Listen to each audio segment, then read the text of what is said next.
आमच्या इथे आता 7 दिवस जे पारायण झालं त्या पारायणासाठी वेळतचे शिंदे महाराज यांनी आम्हाला खूप अशी मोलाची साथ दिलेली आहे आणि आमच्या इथले 2 वर्षापासून जे पारायण होतंय त्यामध्ये त्यांचा खूप मोठा आम्हाला पाठिंबा आहे, त्यामुळे आम्ही ते करू शकलो. त्यांनाही विनंती आहे त्यांनीही त्यांचा सत्कार स्वीकारावा.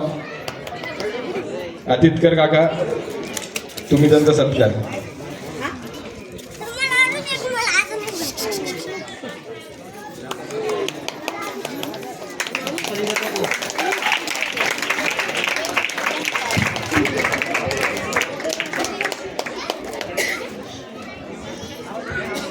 आज आपल्या या दवणवस्ती राजनगर भागामध्ये दत्तकृपा मित्रमंडळ दत्त महाराजांच्या कृपेने दत्त जयंतीच्या निमित्ताने चौधरी महाराज यांच्या मुखातून आपण छान असं कीर्तन ऐकलं आणि त्यांनी आपल्याला काला का गरजेचा, काल्याचं कीर्तन का करावं याचं महत्त्व सांगितलं. त्याबद्दल मी सगळ्यांच्या वतीने महाराजांचे मनापासून आभार मानते.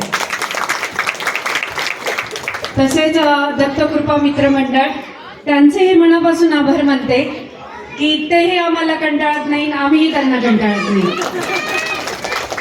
त्याबद्दलही मी त्यांचे मनापासून आभार मानते. आणि खरंच सांगायची गोष्ट अशी की आज काल्याचं कीर्तन होतं. काला हा एका गोष्टीचा होत नसतो, एका व्यक्तीकडनं होत नसतो. सगळ्यांनी एकत्र आलं, सगळ्यांच्या गोष्टी एकत्र आल्या म्हणजे विचार का होईनात सगळे एकत्र आलं की तो एक काला होतो आणि मग काला काय अविरत चालू राहतो. म्हणूनच काल्याचं कीर्तन महत्त्वाचं असतं आणि सगळ्यांनी एकत्र येऊन काम करणं महत्त्वाचं असतं. तर हे सगळं दत्तकृपा मित्रमंडळ तुम्ही सगळे एकत्र येऊन छान असं काम करता.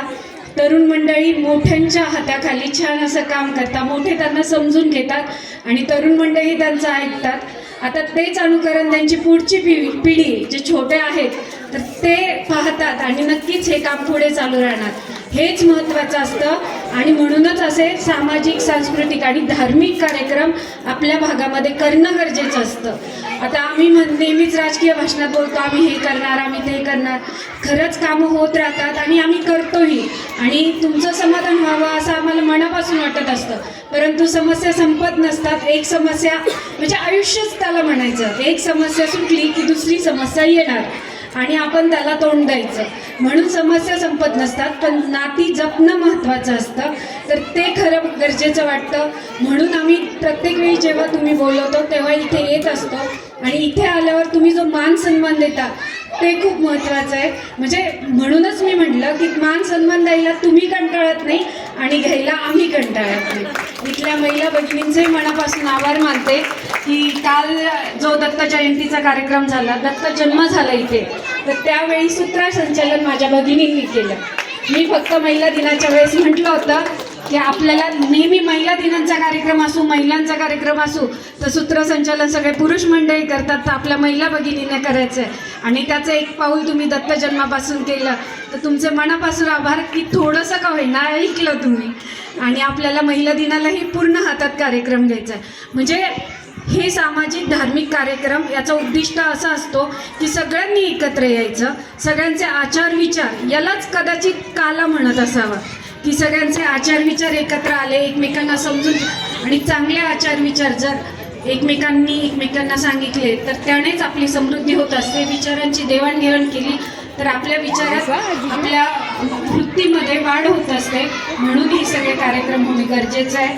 पुन्हा एकदा सगळ्या राजनगरला, सगळ्या दत्तकृपा मंडळांना मी मनापासून आभार मानते की ते आमचा मान सन्मान केला. महाराज तुमचंही मनापासून आभार की मागच्या वेळी तुमचं प्रबोधन आम्ही ऐकलं होतं, यावेळी ऐकण्याचा योग आला, तर तुमचंही मनापासून आभार. आडा महाराजांचं तर काय नेहमीच आम्ही म्हणजे त्यांचंही आम्हाला नेहमी सहकार्य असतं आणि आम्ही त्यांचं नेहमी ऐकत असतो, तर त्यांचंही मनापासून आभार.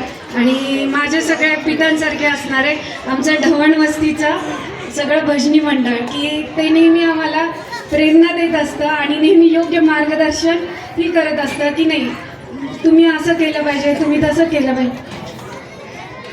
सुभाष महाराज कुलकर्णी, पुण्य महाराज, सगळ्यांचे मनापासून आभार की प्रत्येक वेळेस सहकार्य, मार्गदर्शन आणि आशीर्वाद हे सगळं असल्याशिवाय आम्ही लहान जे आहोत ते काहीच करू शकत नाही आणि ते तुमच्या सगळ्यांच्या आशीर्वादाने आणि सहकार्यामुळे होतं. तर तुमच्या सगळ्यांचे मनापासून आभार. पुन्हा एकदा आपल्या सगळ्यांनी माझं 2 शब्द ऐकलेत त्याबद्दलही सगळ्यांचे मनापासून आभार. आणि दत्तकृपा मित्रमंडळाच्या वतीने सांगते, महाप्रसाद घेतल्याशिवाय कोणी जाऊ नये. माझं एक काम कमी केलं. धन्यवाद ताई. आता सर्व नागरिकांना विनंती आहे, कुणीही